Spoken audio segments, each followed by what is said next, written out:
आज रविवार है। पूरा दिन बारिश होती रही है। अभी थोड़ी देर पहले ही बरसना बंद हुआ था, लेकिन तेज हवा की सरसराहट अब भी सुनाई पड़ रही थी। गीली सड़क पर लाइट फीकी फीकी सी लग रही थी। सुषमा बंद खिड़की के सामने खोई खोई खड़ी थी और शीशे से बाहर देखते हुए राहुल के बारे में सोच रही थी। पता नहीं वह इस मौसम में कहाँ है। बड़ा खामोश, बड़ा दिलकश माहौल था। एक ताजगी थी मौसम में, लेकिन मौसम की सारी सुंदरता, आसपास की सारी रंगीनियां दिल के मौसम से बंधी होती है, और उस समय सुषमा के दिल का मौसम ठीक नहीं था। विशाल टीवी पर कभी गाने सुन रहा था तो कभी न्यूज। वह आराम के मूड में था। छुट्टी थी, निश्चिंत था। उसने आवाज दी, सुषमा, क्या सोच रही हो खड़े खड़े? कुछ नहीं, ऐसे ही बाहर देख रही हूँ, अच्छा लग रहा है। यश और समृद्धि कब तक आएंगे? बस आने ही वाले हैं। मैं उनके लिए कुछ बना लेती हूँ, कहकर सुषमा किचन में चली गई। सुषमा जानबूझकर किचन में आ गई थी, विशाल की नजरों का सामना करने की। उसमें इस समय हिम्मत नहीं थी। उसकी नजरों में इस समय बस राहुल के इंतजार की बेचैनी थी। सुषमा और विशाल के विवाह को 20 वर्ष हो गए थे। युवा बच्चे यश और समृद्धि अपनी अपनी पढ़ाई और दोस्तों में व्यस्त हुए तो सुषमा को जीवन में एक रिक्तता खलने लगी। वह विशाल से अपने अकेलेपन की चर्चा करती। विशाल, आप भी काफी व्यस्त रहने लगे हैं, बच्चे भी बिजी हैं, आजकल कहीं मन नहीं लगता। शरीर घर बाहर के सारे कर्तव्य तो निभाता चलता है, लेकिन मन में एक अजीब वीराना सा भरता जा रहा है। क्या करूं? विशाल समझाता। समझ रहा हूं तुम्हारी बात, लेकिन पद के साथ साथ जिम्मेदारियां भी बढ़ती जा रही है। तुम भी किसी शौक में अपना मन लगाओ ना। मुझे बहुत अकेलापन महसूस होता है। मन करता है कोई मेरी बात सुने, मेरे साथ कुछ समय बिताए। तुम तीनों तो अपनी दुनिया में ही खोए रहते हो। सुषमा, इसमें अकेलेपन की क्या बात है? यह तो तुम्हारे हाथ में है। तुम अपनी सोच को जैसे मर्जी जिधर ले जाओ। अकेलापन देखो तो कहाँ नहीं है। आजकल फर्क बस इतना ही है कि कोई बूढ़ा होकर अकेला हो जाता है, कोई थोड़ा पहले। इस सच्चाई को मन से स्वीकारो तो कोई तकलीफ नहीं होती। और हाँ, तुम्हें तो पढ़ने लिखने का इतना शौक था, तुम तो कॉलेज में लिखती भी थी। अब समय मिलता है तो कुछ लिखना शुरू करो। मगर सुषमा को अपने अकेलेपन से इतनी आसानी से मुक्त होना मुश्किल लगता। इस बीच विशाल ने रुड़की से दिल्ली MBA करने आए अपने प्रिय दोस्त के छोटे भाई राहुल को घर आने के लिए कहा तो सुषमा राहुल से मिलने के बाद खिल ही उठी। हॉस्टल में रहने का प्रबंध नहीं हो पाया तो विजय ने विशाल से फोन पर कहा, यार, उसे कहीं अपने आसपास ही कोई कमरा दिलवा दे, घर में भी सब लोगों की चिंता कम हो जाएगी। सुषमा को कोई आपत्ति नहीं थी। विशाल ने विजय को अपना विचार बताया और कहा, घर की ही बात है, खाना भी यही खा लिया करेगा, यही आराम से रह लेगा। विजय ने आभार व्यक्त करते हुए कहा, ठीक है, उसे पेइंग गेस्ट की तरह रख ले। विशाल हंसा, क्या बात कर रहा है? जैसे तेरा भाई वैसे मेरा भाई। राहुल अपना बैग ले आया। अपने हंसमुख स्वभाव से जल्दी सबसे हिलमिल गया। सुषमा को अपनी बातों से इतना हंसाता कि सुषमा तो जैसे फिर से जी उठी। नियमित व्यायाम और संतुलित खानपान के कारण सुषमा संतुलित देहयष्टि की स्वामिनी थी। राहुल उससे कहता, कौन कहेगा आप यश और समृद्धि की माँ है, बड़ी बहन लगती है उनकी। राहुल सुषमा के बनाए खाने की, उसके स्वभाव की, उसकी सुंदरता की दिल खोलकर तारीफ करता और सुषमा अपनी उम्र के 40वें साल में एक नवयुवक से अपनी प्रशंसा सुनकर जैसे नए उत्साह से भर गई।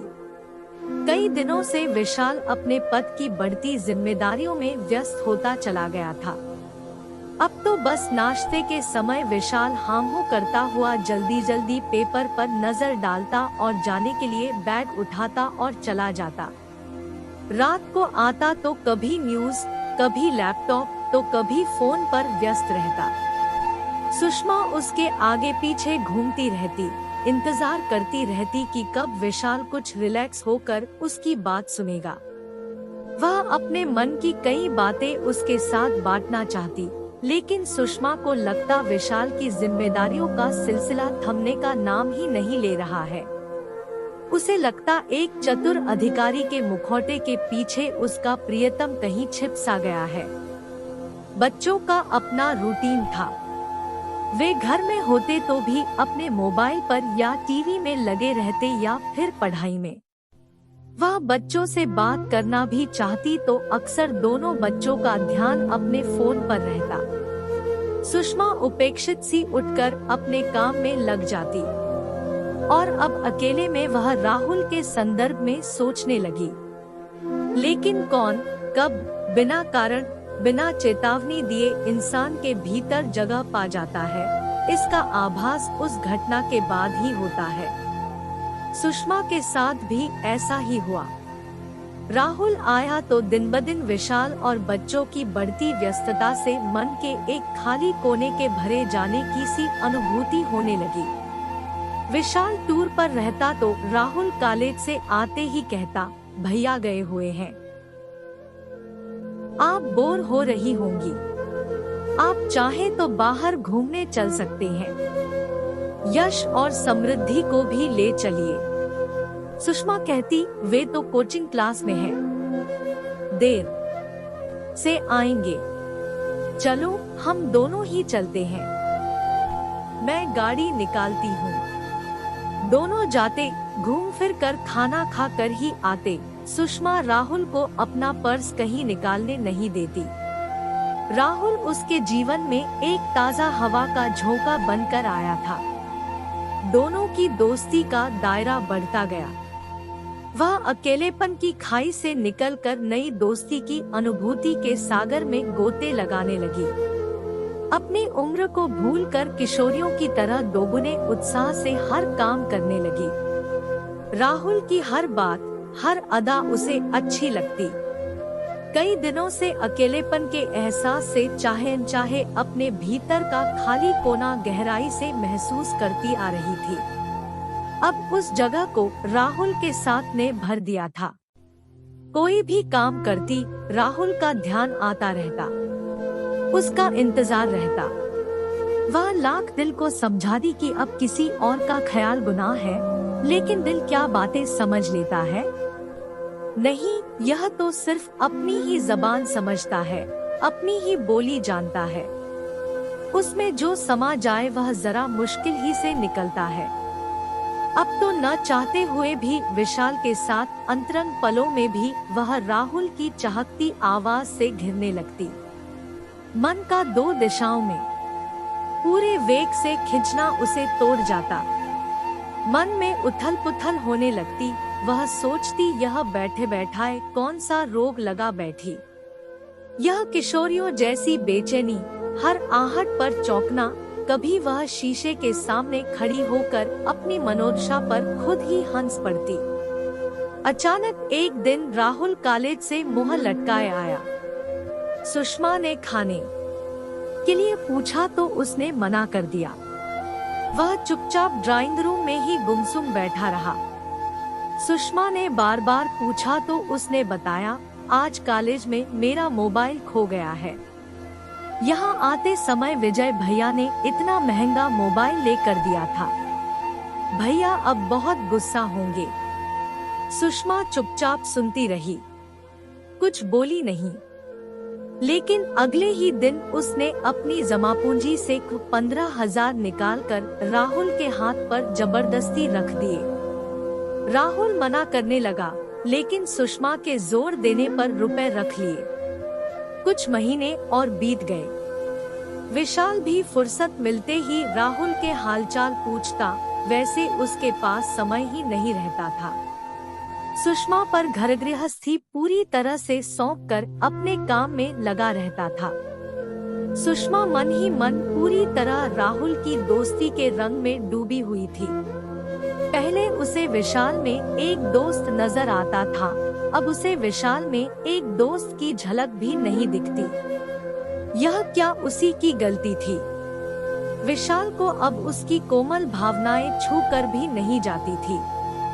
राहुल में उसे एक दोस्त नजर आता है। वह उसकी बातों में रुचि लेता है, उसके शौक ध्यान में रखता है, उसकी पसंद नापसंद पर चर्चा करता है। उसे बस एक दोस्त की ही तो तलाश थी। वह उसे राहुल के रूप में मिल गया है। उसे और कुछ नहीं चाहिए। एक दिन विशाल टूर पर था। यश और समृद्धि किसी बर्थडे पार्टी में गए थे। अंधेरा हो चला था। राहुल भी अभी तक नहीं आया था। सुषमा लॉन में टहल रही थी। राहुल आया, नीचे सिर किए हुए मुंह लटकाए ऊपर अपने कमरे में चला गया। सुषमा को देखकर भी रुका नहीं तो सुषमा को उसकी फिक्र हुई। वह उसके पीछे पीछे ऊपर गई। जब से राहुल आया था वह कभी उसके रूम में नहीं जाती थी। मेड ही सुबह सफाई कर आती थी। उसने जाकर देखा राहुल आंखों पर हाथ रख कर लेटा है। सुषमा ने पूछा, क्या हो गया, तबीयत तो ठीक है? राहुल उठकर बैठ गया। फिर धीमे स्वर में बोला, मैं ठीक हूँ। तो रोनी सूरत क्यों बनाई हुई है? भैया ने बाइक के पैसे भेजे थे। मेरे दोस्त उमेश की बहन की शादी है, उसे जरूरत पड़ी तो मैंने उसे सारे रुपए दे दिए। अब भैया बाइक के बारे में पूछेंगे तो क्या कहूँगा, कुछ समझ नहीं आ रहा है। वही उमेश याद है न? आप कोडोट यहाँ एक बार आया था और मैंने उसे आपसे भी मिलवाया था। हाँ याद आया। सुषमा को वह लड़का याद आ गया जो उसे पहली नजर में ही कुछ जंचा नहीं था। बोली, अब क्या करोगे? क्या कर सकता हूँ? भैया को तो यही लगेगा कि मैं यहाँ आवारागर्दी कर रहा हूँ। वे तो यही कहेंगे कि सब छोड़कर वापस आ जाओ, यही पढ़ो। राहुल के जाने का ख्याल ही सुषमा को सिहरा गया। फिर वही अकेलापन होगा, वही बोरियत। बोली, मैं तुम्हें रुपए दे दूंगी। अरे नहीं, यह कोई छोटी रकम नहीं है। कोई बात नहीं, मेरे पास बच्चों की कोचिंग की फीस रखी है, मैं तुम्हें दे दूंगी। लेकिन मैं ये रुपए आपको जल्दी लौटा दूंगा। हाँ ठीक है, मुझसे कल रुपए ले लेना। अब नीचे आकर खाना खा लो। सुषमा नीचे आ गई, अपनी अलमारी खोली। सामने ही रुपए रखे थे। सोचा अभी राहुल को दे देती हूँ, उसे ज्यादा जरूरत है इस समय। बेचारा कितना दुखी हो रहा है। अभी जाकर पकड़ा देती हूँ, खुश हो जाएगा। वह रुपए लेकर वापस ऊपर गई। राहुल के कमरे के दरवाजे के बाहर ही उसके कदम ठिठक गए। वह फोन पर किसी से धीरे धीरे बात कर रहा था। न चाहते हुए भी सुषमा ने कान उसकी आवाज की तरफ लगा दिए। वह कह रहा था, यार उमेश, मोबाइल और बाइक का इंतजाम तो हो गया। सोच रहा हूँ अब क्या मांगूंगा। अमीर औरतों से दोस्ती करने का यही तो फायदा है। उन्हें अपनी बोरियत दूर करने के लिए कोई तो चाहिए और मेरे जैसे लड़कों को अपना शौक पूरा करने के लिए कोई चाहिए। मुझे तो यह भी लगता है कि थोड़ी सब्र से काम लूंगा तो वह मेरे साथ सो भी जाएगी। बेवकूफ तो है ही, सब कुछ होते हुए भटकती घूमती है। मुझे क्या, मेरा तो फायदा ही है उसकी बेवकूफी में। सुषमा भारी कदमों से नीचे आकर कटे पेड़ सी बेड पर पड़ गई। लगा कभी कभी इंसान को परखने में मात खा जाती है नजरें, ऐसे जैसे कोई पारखी जौहरी कांच को हीरा समझ बैठे। तीखी कचोट के साथ उसे स्वयं पर शर्म आई। इतने दिनों से वह राहुल जैसे चालाक इंसान के लिए बेचैन रहती थी। सही कह रहा था राहुल, वही बेवकूफी कर रही थी। अकेलेपन के एहसास से उसके कदम जिस राह पर बढ़ चले थे, अगर कभी विशाल और बच्चों को उसके मन की थाम मिल जाती तो क्या इज्जत रह जाती उसकी उनकी नजरों में। तभी विशाल की आवाज कानों में गूंजी, अकेलेपन से हमेशा दुखी रहने और नियति को कोसने से तो अच्छा है कि हम चीजों को उसी रूप में स्वीकार कर ले जैसी वे हैं। तुम ऐसा करोगी तभी खुलकर सांस ले पाओगी। इस बात का ध्यान आते ही सुषमा को कुछ शांति सी मिली। उसने कुदरत को धन्यवाद दिया। उम्र के इस मोड़ पर अभी इतनी देर नहीं हुई थी कि वह स्थिति को संभाल न सके। वह कल ही राहुल को यहाँ से जाने के लिए कह देगी और यह भी बता देगी वह इतनी बेवकूफ नहीं कि अपने पति की कमाई दूसरों की भावनाओं से खेलने वाले लड़के पर लुटा दे। वह अपने जीवन की पुस्तक के इस दुखांत अध्याय को सदा के लिए बंद कर रही है ताकि वह अपने जीवन की नई शुरुआत कर सके। कुछ सार्थक करते हुए जीवन का शुभारंभ करने का प्रयत्न तो वह कर ही सकती है। अब वह नहीं भटकेगी। क्रोध, घृणा, अपमान और पछतावे के मिलेजुले आंसू उसकी आंखों से बह निकले, लेकिन अब सुषमा के मन में कोई दुविधा नहीं थी। अब वह जिएगी अपने स्वयं के सजाए संवरे लम्हे, अपनी खुद की नई पहचान के साथ। अचानक मन की सारी गांठें खुल गई थी। यही विकल्प था दीवाने मन का। उसने फोन उठा लिया। राहुल के भाई को फोन कर दिए गए पैसों की सूचना देने के लिए और उन्हें वापस मांगने के लिए। विशाल के खूबसूरत से घर में पहली मंजिल पर 2 कमरे थे। एक कमरा यश और समृद्धि का स्टडी रूम था, दूसरा एक तरह से गेस्ट रूम था। रहते सब नीचे ही थे। जब कुछ समझ नहीं आया तो विशाल ने सुषमा से विचार विमर्श किया, क्यों न राहुल को ऊपर का कमरा दे दे, अकेला ही तो है, दिन भर तो कॉलेज में ही रहेगा।